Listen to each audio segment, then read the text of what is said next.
que 2026 é o novo 2016. Então eu resolvi fazer algo que todo youtuber fazia, Draw My Life, em que vocês vão conhecer um pouco mais da minha história por meio dos meus desenhos esteticamente duvidosos. Hoje eu sou youtuber, eba! Tenho esse canal com 11 milhões de inscritos que eu amo muito e sou muito feliz de estar aqui. Mas a minha história não começa assim. Tudo começa no dia 9 de julho de 2000. Minha mãe tava grávida, mas achava que tava longe de ter a sua filhinha, já que tava grávida de 6 meses e não de 9. Mas nesse dia ela sentiu algo estranho e a médica mandou ela ir pro hospital na mesma hora. Ela teve um negócio chamado pré-eclâmpsia, que é quando a pressão da mãe fica alta demais e é muito perigoso pra ela e pro bebê. Eu nasci e foi um momento bem difícil pros meus pais, porque como eu nasci 3 meses antes do esperado, meu corpo ainda não tava pronto. Mas como a gente é brasileiro e não desiste nunca, eu sobrevivi, contrariando a expectativa dos médicos. E assim, depois de 3 meses internada, a gente finalmente foi pra casa. Lá eu conheci os meus irmãos mais velhos. Alguns muitos cachorros e outros muitos gatos. Tinha um cachorro em específico que chamava João e eu gostava muito dele porque ele era muito alto. E na minha cabeça de criança ele era tipo um cavalo. Enfim, minha mãe se chama Mônica e o meu pai Lucinaldo. Sim, Lucinaldo. Se algum de vocês já tiver ouvido esse nome, comenta aqui porque eu nunca conheci outro. A minha mãe era compradora e meu pai engenheiro. E apesar de sempre trabalharem bastante, eles sempre estiveram perto de mim e me deram muito amor. Já eu fui crescendo e criei uma paixão muito específica por bonecas Barbie. É sério, eu cheguei a dar festa de aniversário pra elas. Quando eu entrei na escola, eu fiz muitos amigos. Eu sempre fui a menor da sala, então na hora de fazer fila em ordem de altura pra cantar o hino nacional, sim, toda segunda-feira a gente tinha que cantar o hino. Eu sempre era a primeira e as professoras ficavam encarando minha cara. Legal demais. Eu gostava principalmente do dia de levar brinquedo, que era sexta-feira. E eu sempre levava as minhas Barbies, por motivos óbvios. Nessa época, eu gostava muito de cantar e dançar. Eu e a minha amiga, inclusive, formamos uma banda em que ninguém tocava nenhum instrumento, só tinha cantora. E ela chamava Star Music. A gente tinha certeza que a gente ia crescer e virar cantoras famosas. Acho que não rolou, mas enfim. Conforme eu fui ficando mais velha, lá pros meus 11 anos, eu descobri que a escola não era só cantar hino e levar brinquedo. A gente realmente precisava estudar. E ao contrário do que muita gente pensa, eu não era a melhor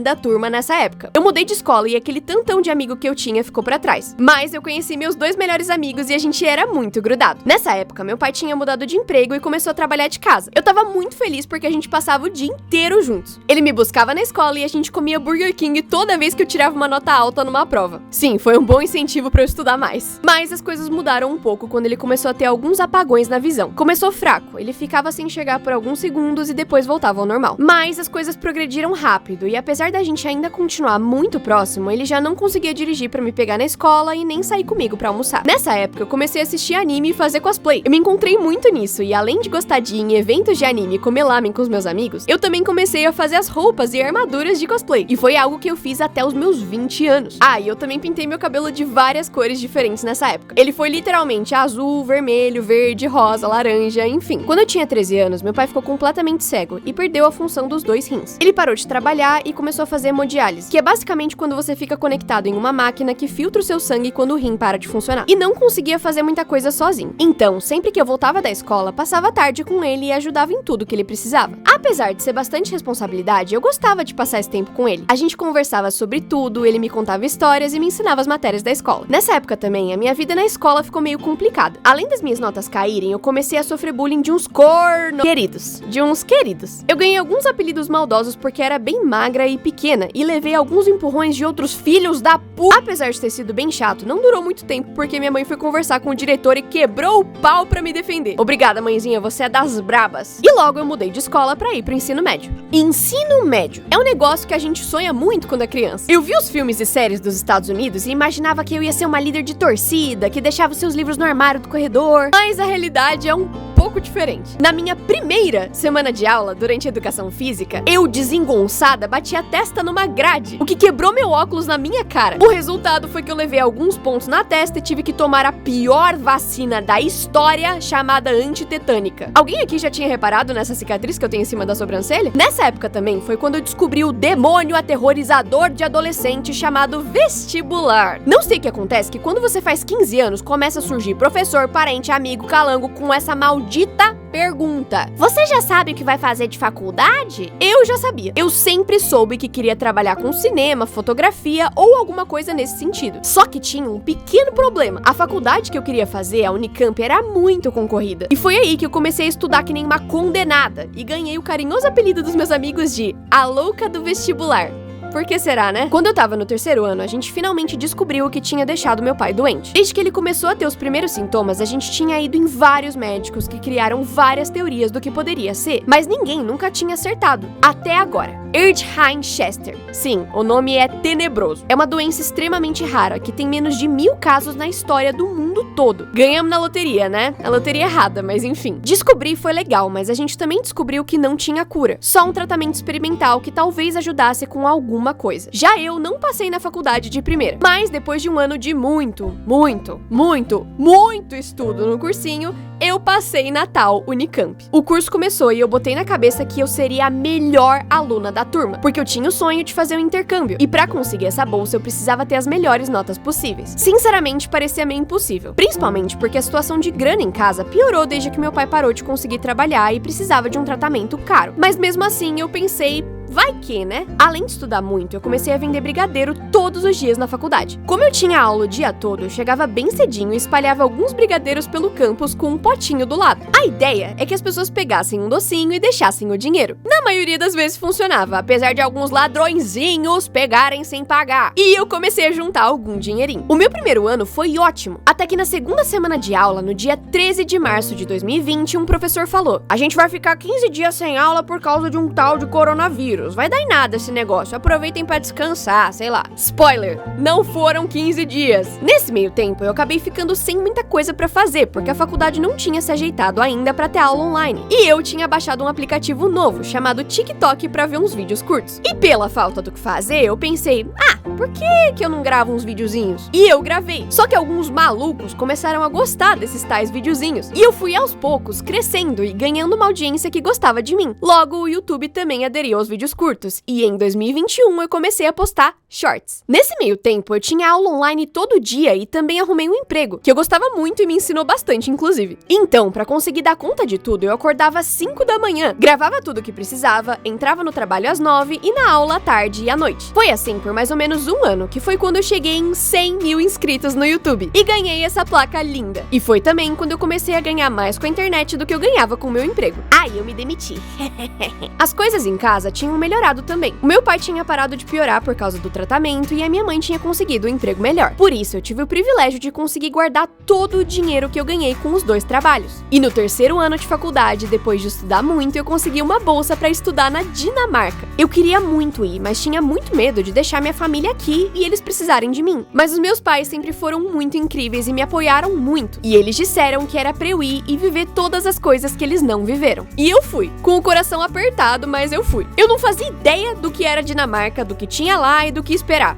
Além de neve. Mas no fim, eu me apaixonei pelo lugar. Eu gravei muitos vídeos lá, e inclusive foi com esses vídeos que a gente chegou em 1 milhão de inscritos. Eu tava muito feliz e fiz muitos amigos. Mas depois de um ano, senti que era hora de voltar pra casa. Logo que eu voltei, em 2023, eu conheci um moço. Na primeira vez que eu vi ele, eu me apaixonei. E coisa de um mês depois, a gente já começou a namorar. A gente viveu muita coisa junto e eu aprendi o que é amor de verdade. E o que é estar com uma pessoa que a gente admira e que cresce junto com você. Esse moço é o Heitor, meu marido, que hoje trabalha comigo nos vídeos. E que simplesmente é o amor da minha vida. Eu não seria nada sem você, meu benzinho. Fala oi, amor.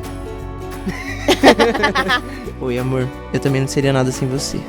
Bonitinho. A gente dividiu o trabalho e se profissionalizou muito. Eu aumentei a quantidade, a qualidade e o empenho nos vídeos. E vocês aparentemente gostaram e o canal foi crescendo cada vez mais. Até dezembro de 2023, em que a gente descobriu que o remédio experimental do meu pai ia parar de ser fabricado. E ele começou a ter que fazer vários exames para acompanhar se isso ia fazer a doença piorar ou não. E em um desses exames apareceu um negócio esquisito. Era câncer. Os médicos explicaram que era um linfoma de Hodgkin, que é um dos cânceres mais curáveis que existe. E pouco tempo depois, ele começou as quimioterapias. Eu fui com ele em todas as sessões, e mesmo ele estando cada vez mais fraquinho, a gente nunca parava de conversar. Em fevereiro de 2024, eu me formei na faculdade. E ele tava muito orgulhoso, mas tava tão cansado que não conseguiu ir na minha formatura. Mesmo assim, a minha mãe ligou pra ele e ele acompanhou tudo deitadinho na cama de casa. Ele ficou muito feliz que eu me formei, era muito importante pra ele. Alguns dias depois, ele acabou sendo internado. Foram 20 dias complicados em que a minha mãe dormia no hospital e ia trabalhar no dia seguinte. A gente revezava, porque podia só um acompanhante na UTI. Mas ali, a gente teve muitas conversas que eu guardo até hoje no coração. Em uma dessas conversas, ele me deu um conselho que eu nunca vou esquecer. Não deixe de seguir os seus sonhos, filha. No dia 11 de março de 2024, meu pai faleceu. Foi o momento mais difícil da nossa vida, mas eu, o Heitor e a minha mãe nos unimos como nunca pra cuidar um do outro. E assim, a gente foi caminhando um dia de cada vez. Minha mãe ficou doente e acabou perdendo o emprego.